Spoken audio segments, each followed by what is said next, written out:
Assalamualaikum warahmatullahi wabarakatuh.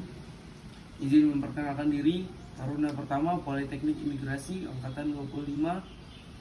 Nama Ahmad Ilham Ramadhani, NRT 2022.2650.1.02. Alhamdulillahirabbil alamin. Wassalatu wassalamu ala asrafil anbiya'i wal mursalin sayyidina wa maulana Muhammadin wa ala alihi wa sahbihi ajmain. Para hadirin yang dirahmati Allah Subhanahu wa taala, pertama-tama marilah kita panjatkan puji syukur kita kepada Allah Subhanahu wa taala yang mana telah memberikan kita kenikmatan berupa sehat dan kita bisa mendengarkan kultum singkat yang akan saya berikan ini. Yang kedua, salawat serta salam senantiasa tercurahkan kepada Nabi besar Muhammad SAW beserta keluarganya, sahabatnya, serta para pengikutnya hingga akhir zaman nanti. Hadirin yang dirahmati oleh Allah Subhanahu wa taala, di sini saya akan memberikan kultum singkat tentang niat kepada Allah Subhanahu wa taala. Namun sebelum memasuki kultum singkat, ada baiknya saya mewasiatkan kepada diri saya sendiri maupun kepada para hadirin untuk meningkatkan ketakwaan kepada Allah Subhanahu wa taala.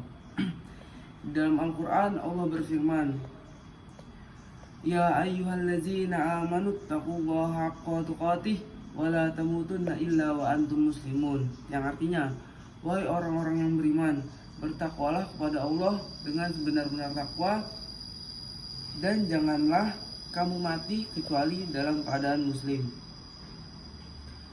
Hadirin yang dirahmati oleh Allah Subhanahu wa taala, sebenarnya apakah definisi niat itu? Niat secara bahasa berarti menyengaja atau bermaksud. Jadi, apabila seseorang mengerjakan sesuatu dengan maksud tertentu, maka maksud yang terbetik di dalam hati itu adalah niat. Niat itu terletak di dalam hati. Maka meskipun kita melakukan sesuatu perbuatan namun itu bertentangan dengan hati kita, itu bukanlah niat yang sebenarnya. Hadirin yang dirahmati oleh Allah Subhanahu wa taala, mengapa niat itu penting dalam agama Islam? Di dalam hadis Rasulullah Shallallahu alaihi wasallam bersabda, "Innamal a'malu binniyat wa innama likulli imri'in ma nawa." Yang artinya sesungguhnya sesuatu itu tergantung pada niatnya dan sesungguhnya setiap orang akan mendapatkan sesuai apa yang ia niatkan. Pada hadis yang barusan saya sebutkan, ternyata niat itu memiliki hubungan yang erat dengan perbuatan. Maksudnya setiap niat itu mempengaruhi pekerjaan kita. Contohnya seperti saat kita melaksanakan sholat. Jika kita melaksanakan sholat hanya untuk dilihat orang riya, maka ibadah sholat kita tidak diterima oleh Allah Subhanahu wa taala. Mengapa demikian? Karena sholat yang kita kerjakan tidak karena Allah, melainkan karena ingin dilihat orang lain. Selain itu, apa yang kita peroleh dari perbuatan amalan yang kita lakukan juga tergantung kepada niat kita. Misalkan kita sedang melakukan makan, jika kita hanya makan untuk memuaskan nafsu kita atau hanya untuk kenyang, maka makan itu akan hanya mendapatkan kenyang. Tetapi jika kita meniatkan makan itu karena Allah, maka makan kita juga akan dianggap ibadah.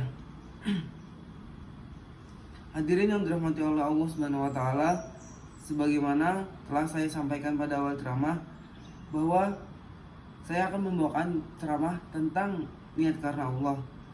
Setelah kita mengetahui tentang eratnya antara niat dan perbuatan,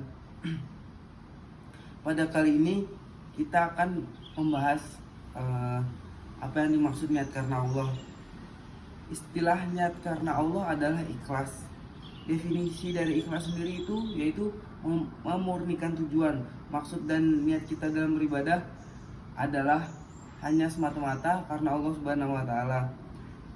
Artinya di sini kita tidak mencampur urusan kita dengan lain dan hanya semata-mata tertuju kepada Allah Subhanahu wa taala. Sebagai contoh, kita membaca Al-Qur'an dengan mendapatkan ridho dari Allah dan juga ridho manusia. Maka hal tersebut belum dikatakan ikhlas niat karena Allah. Mengapa? Karena meskipun dia mengharapkan ridho dari Allah, tetapi masih tercampur dengan harapan riba kepada manusia. Lalu seperti apa yang dimaksud dengan ikhlas niat kepada Allah? Tentu yang dimaksud dengan ikhlas niat karena Allah adalah mengerjakan ibadah semata-mata hanya karena niat kepada Allah Subhanahu wa taala. Jadi apabila kita melakukan ibadah semisal sholat ataupun yang lainnya, maka niat dan tujuan kita hanya semata-mata ingin mendapatkan ridho dari Allah Subhanahu wa taala. Hadirin yang dirahmati oleh Allah Subhanahu wa taala, di dalam Al-Qur'an Allah Subhanahu wa taala tidaklah memerintahkan kita kecuali untuk ikhlas niat karena Allah Subhanahu wa taala. Allah Subhanahu wa taala berfirman, "Wa ma umiru illa liya'budullaha mukhlishina lahuddin hunafa'a wa yuqimus salata wa yu'tuz zakata wa dzalika dinul qayyimah."